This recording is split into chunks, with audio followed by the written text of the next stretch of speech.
할렐루야. 11월 11일 시카고 여섯걸음교회 토요 새벽 예배에 함께하는 여러분을 주님의 이름으로 축복합니다. 우리 함께 기도하심으로 예배 시작하겠습니다. 사랑과 은혜가 충만하신 하나님 아버지, 하루를 시작함에 주님을 간절히 사모하는 마음으로 기도하고 예배하게 하여 주시니 감사합니다.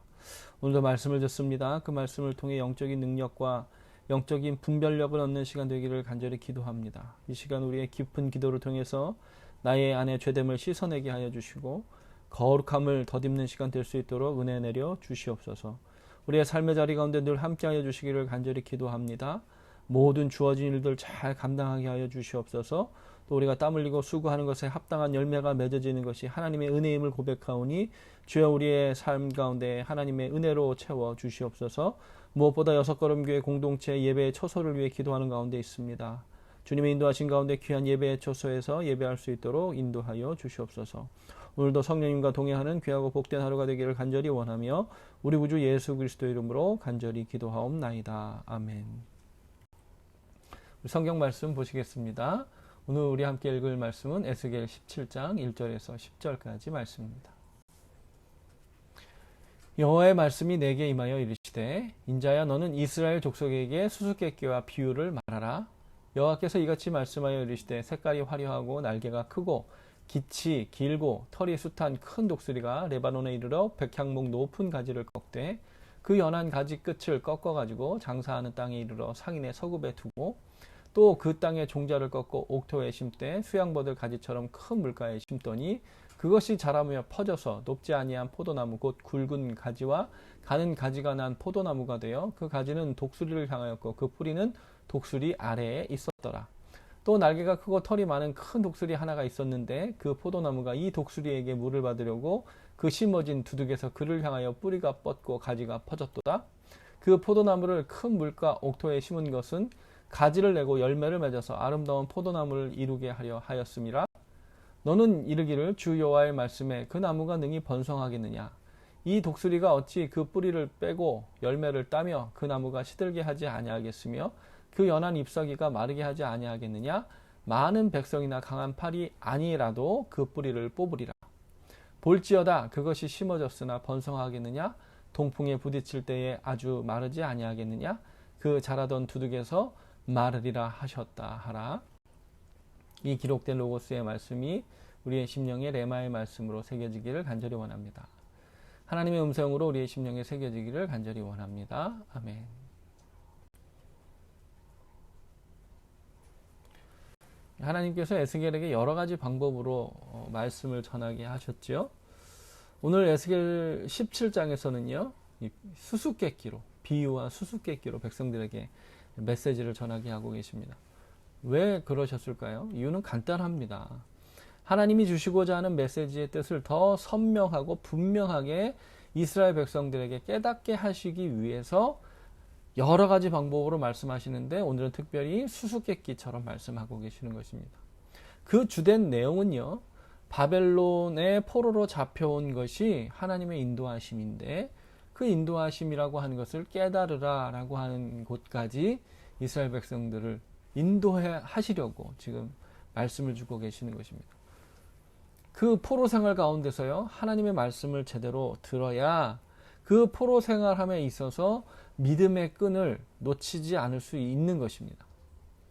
지금 포로로 잡혀왔으니까 어떤 소리가 들립니까? 하나님 안 계신다.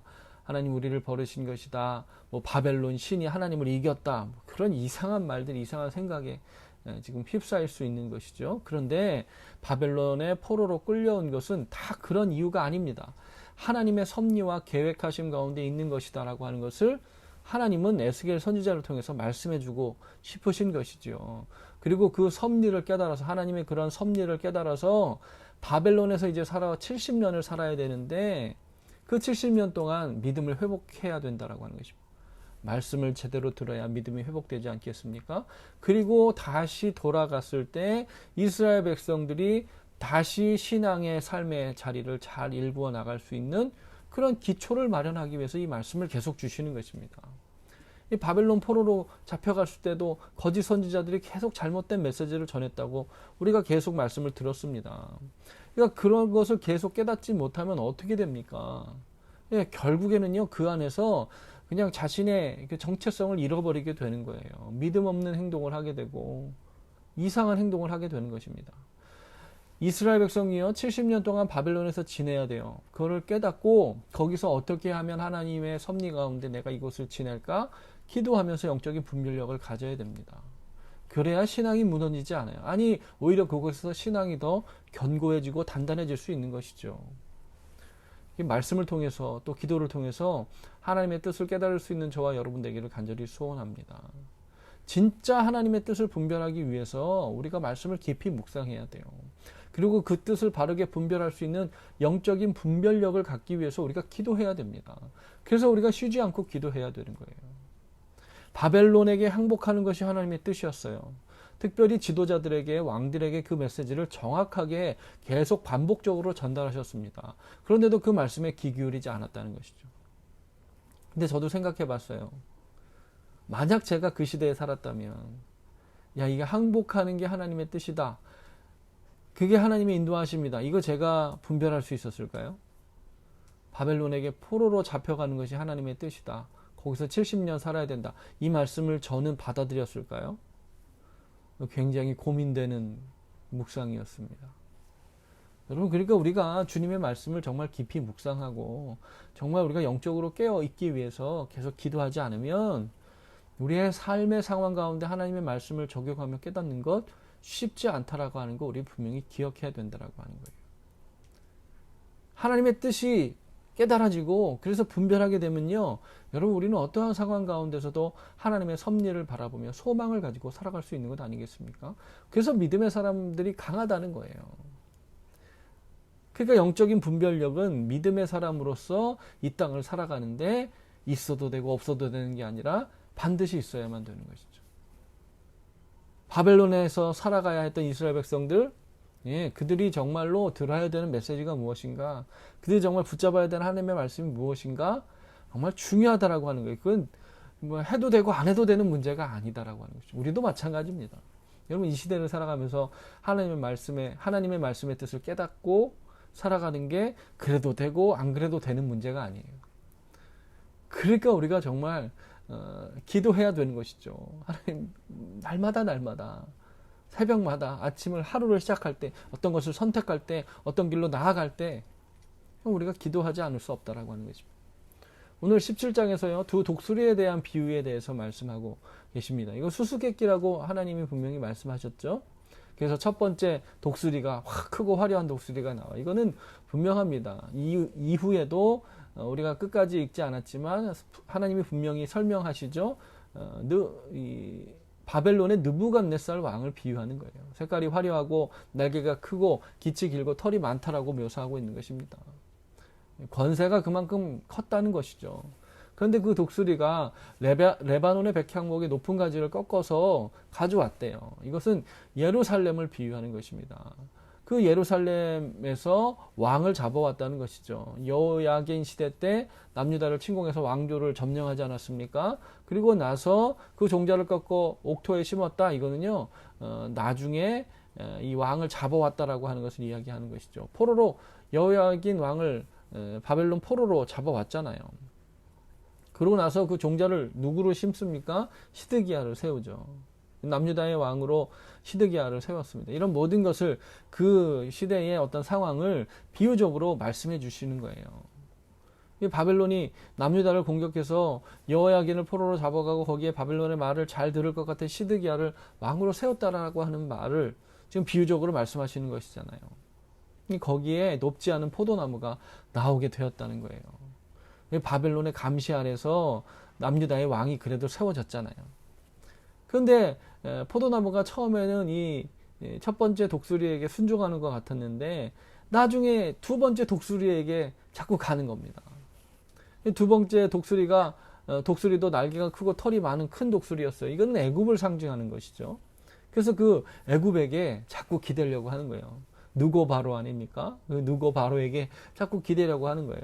그 포도나무가 처음에는 첫 번째 독수리에게 가지도 향하고 뿌리도 그 아래에 있었어요. 그런데 시드기야가 처음에는요, 바벨론의 말을 잘 따르는 것 같았지만 나중에는 애굽의 말을 애굽에 의지했다는 거예요.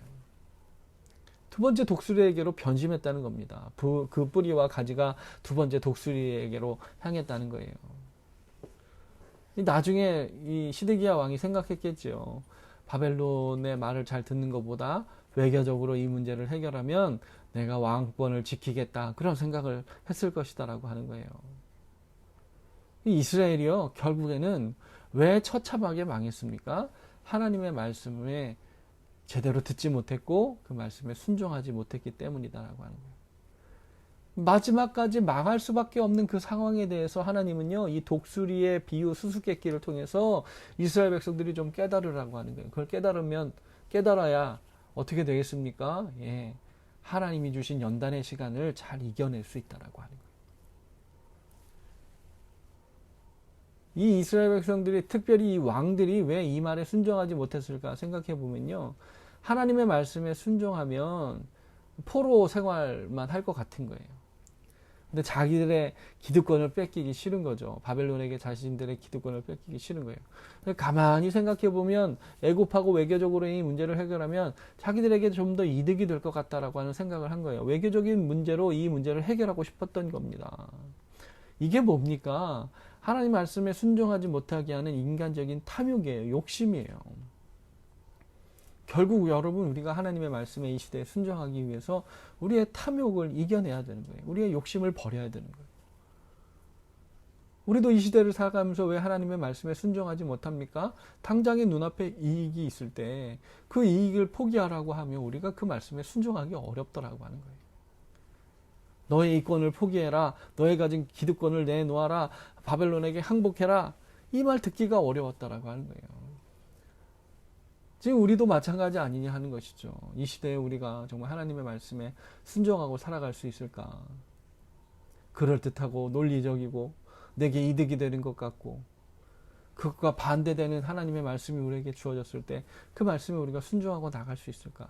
여러분, 그러니까 우리가 말씀 묵상하고 기도하고 함께 공동체가 그 모든 것을 감내하며 나갈 수 있도록 서로 격려하는 게 얼마나 중요합니까? 그러니까 교회 공동체가 필요한 것이죠. 두 독수리에게 향한 가지와 뿌리는 결국 어떻게 됩니까? 아무 열매도 맺지 못하게 된다는 거예요. 결국 그 뿌리까지 뽑히게 되고 말 것이다 라고 하는 게 오늘 말씀의 결론이에요. 두 독수리, 세상의 강한 권력들을 통해서 소망이 이루어졌습니까? 아니요. 이루어지지 않는다라고 하는 거예요. 여러분, 그러니까 어떻게 하라고 하나님이 분명히 말씀하세요. 어떻게 하라고 말씀하십니까? 22절에 이렇게 말씀하시거든요. 주 여호와께서 이같이 말씀하시되 내가 백향목 꼭대기에서 높은 가지를 꺾어다가 심으리라. 내가 그 높은 새 가지 끝에서 연한 가지를 꺾고 높고 우뚝 솟은 산에 심을 것이다. 이제 하나님께서 직접 심으시겠다는 거예요. 이스라엘에게 여러 번의 기회가 있었는데 다 그 기회를 망쳐버렸어요. 바벨론에게 항복하라고 했더니 애굽을 의지하고 하나님의 말씀에 순종하는가 싶더니 자기의 욕심에 따라 잘못된 선택을 하고 거짓 선지자들의 메시지에 귀 기울이고 결국 그랬던 남유다 이스라엘에게는요, 남아있는 소망이 없었던 거예요. 그러니까 이제 하나님께서 직접 심으시겠다는 거예요. 22절에 오늘 말씀에 나오는 이 22절에 나오는 백향목 꼭대기는요, 결국 다윗 왕조를 말하는 것이죠. 그 왕조의 후손에서 연한 가지를 꺾고 우뚝 솟은 이스라엘의 높은 산에 심으시겠다 이렇게 말씀하시는 거예요. 그리고 23절에 이렇게 말씀하십니다. 이스라엘 높은 산에 심으리니 그 가지가 무성하고 열매를 맺어서 아름다운 백향목이 될 것이요 각종 새가 그 아래에 깃들이며 그 가지 그늘에 살게 될 것이다. 하나님이 심으셔야 된다라고 하는 거죠. 큰 나무가 될 수 있다는 거예요. 새들이 그 아래 깃들어서 안식처를 삼게 될 만큼 하나님이 심으시면 그렇게 된다는 겁니다. 사랑하는 여섯걸음교회 성도 여러분, 이렇게 하실 수 있는 분이 누구십니까? 예, 우리 하나님이시죠. 우리 하나님이십니다. 하나님, 바벨론에게 진 것이 아니에요. 이스라엘 백성들이 그걸 깨달아야 되는 거예요. 우리의 상황도 마찬가지예요. 하나님 우리를 그냥 내버려 두시는 게 아니에요. 하나님의 품 안에 있는 것이죠. 하나님 인도하신 가운데 있는 거예요. 바벨론 포로 생활 금방 끝나지 않을 수 있어요. 70년이나 살아야 되는데요. 하지만 그 모든 것이 하나님의 뜻과 계획하심 가운데 있었다는 거예요. 이스라엘 백성은 지금도 하나님의 인도하신 가운데 있는 것이죠. 에스겔 선지자가 선포하는 메시지는 바로 그것입니다. 우리도 마찬가지예요. 지금 우리가 어떠한 상황 가운데 있든지 우리는 하나님의 인도하심 가운데 있다. 이거 믿음의 눈으로 바라볼 수 있는 저와 여러분 되기를 간절히 소원합니다. 사랑하는 여섯걸음교회 성도 여러분, 그러니 오늘도 우리 하나님을 바라봅시다. 수수께끼까지 내면서 하나님 말씀하시는 이유가 무엇이라고 말씀드렸습니까? 예, 더 분명하게 깊이 그리고 잊지 말고 기억하도록 하시기 위해서 수수께끼로 말씀하고 계시는 거예요. 에스겔 선지자에게 행동으로도 메시지 전하게 하시고 이렇게 수수께끼로 말씀 전하게 하시고 그 이유는 분명한 거예요. 하나님의 뜻을 잘 분별해서 우리의 삶을 믿음으로 승리하라고 하는 거예요. 애굽이 너희를 도와주지 못한다. 예, 세상이 우리 도와주지 못해요. 우리를 도와줄 수 있다고 생각하는 세상의 존재들 우리를 도와줄 수 없다라고 하는 것입니다.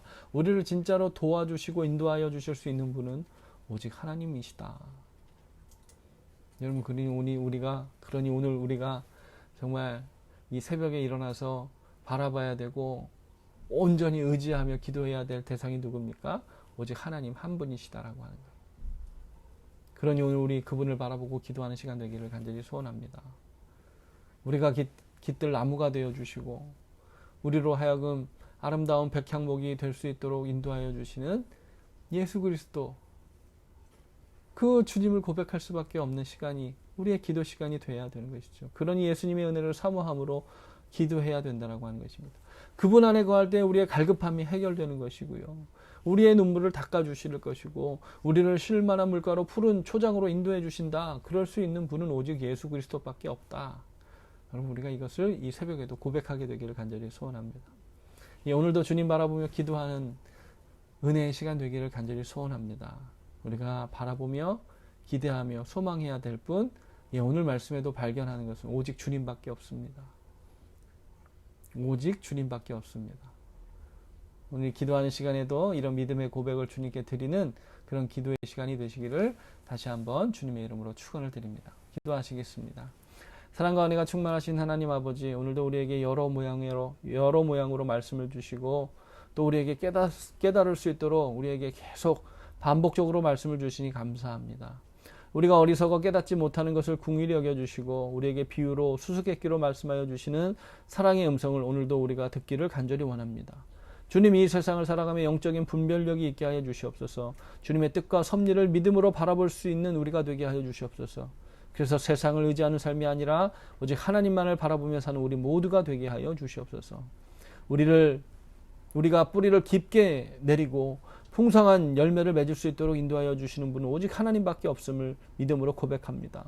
이 시간 주님 앞에 우리의 간절한 기도를 드리며 나아가오니 오늘도 갈급함으로 기도하는 이 시간 크신 은혜와 평강으로 우리의 심령을 채워 주시옵소서. 믿음을 가지고 이 세상 가운데 사는 모든 믿음의 성도들의 발걸음을 붙들어 주셔서 어디에 있든지 지켜보아야 주시고 주님의 인도하심 가운데 살아갈 수 있도록 힘과 능력과 지혜와 담대함을 더하여 주시옵소서. 오늘도 말씀 듣고 간절히 기도합니다. 이 시간 가운데 우리 가운데 충만하게 임재하여 주셔서 우리의 마음이 하나님을 깨닫게 하시고 하나님의 은혜를 바라보게 하시고 하늘의 소망을 깨닫는 귀한 기도의 시간 되게 하여 주시옵소서. 우리 구주 예수 그리스도 이름으로 간절히 기도하옵나이다. 아멘.